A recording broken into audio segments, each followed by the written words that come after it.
I have two quick questions.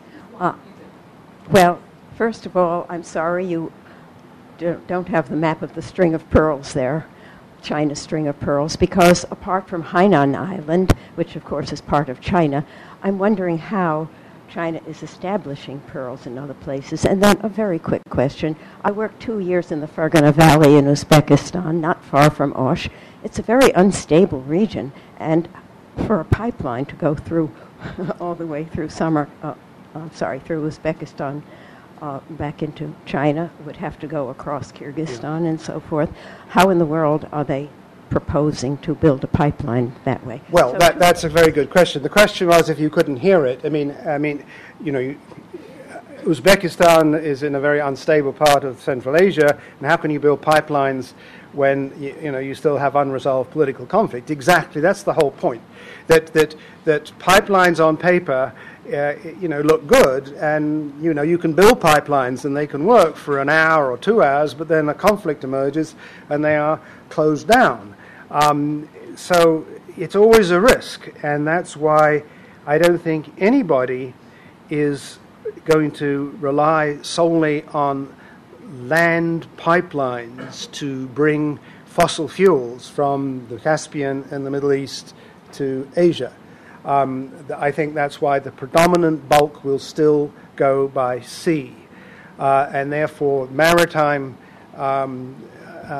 trade and the protection of the maritime sea lanes of communication is still going to be a super priority. But over time, conflicts do get resolved, and once they do, then land routes can become extremely effective, and there is enormous investment, all the way from Europe to China through Central Asia, on not just roads and pipelines, but railroads and air routes, all of which suggest that at some point in the future, this connectivity will be a reality.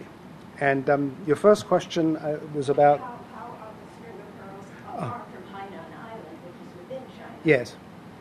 Well, the string of pearls, I'm sorry it's not back up there now, and it would be too complicated to try and get it back up, but the string of pearls essentially is a term that was coined by a research project done for the Department of Defense by a think tank in Washington, that essentially looked at areas in the Indian Ocean, the South China Seas, Southeast Asia, where China had some small military presence, a tiny presence. And it was argued that, look, right now this is meaningless, but over time this string of pearls could become a very formidable series of overseas bases, analogous to what the United States has had for the last 150 years around the world, analogous to what Britain had at the height of its empire when it had a string of pearls, but the British string of pearls was to house coal bunker facilities, because the ships predominantly used coal until they switched to oil. The book takes issue with the sort of string of pearls thesis and says that it's used by defense planners in the United States and India essentially to exaggerate the Chinese threat.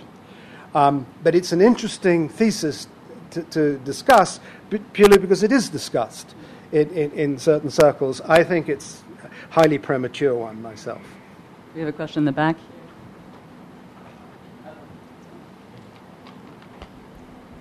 I'm Shala Araste from Voice of America, Persian News Network, Voice of America. We broadcast in Farsi to Iran. How Iran and the present regime, the continuation of it, do you see can affect the turn of the event that you portrayed in the future? The Iranians have, of course, a very strong predilection to see the East as their savior. They have essentially written off the West as distrustful and threatening. I think that the Iranians put too much stress on their relations with China and India and others, I think that from the Chinese point of view, Iran is an important country. It has a lot of oil that they buy. It is establishing close ties with the Iranian petroleum and gas industries. But you know what?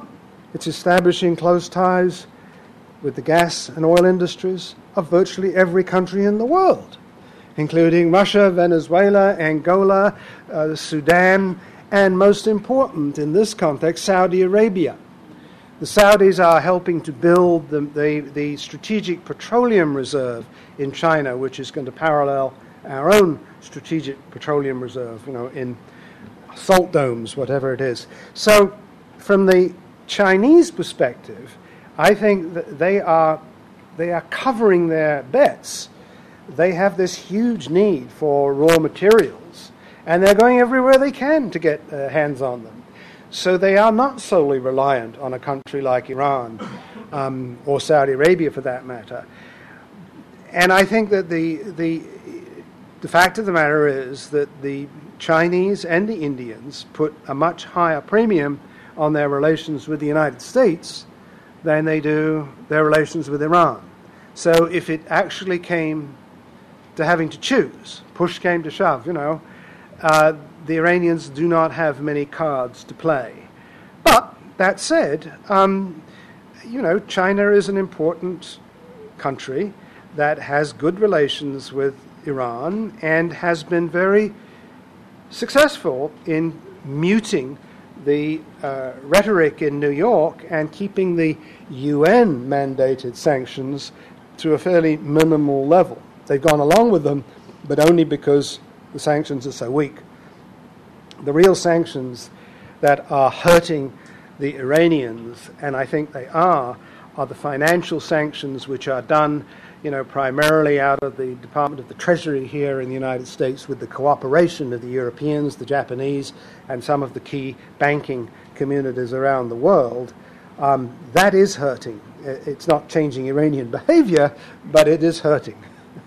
And we'll see with time how much political leverage then China has over Iran, given the scope of the investments. Well, I think that's about all the time we have today.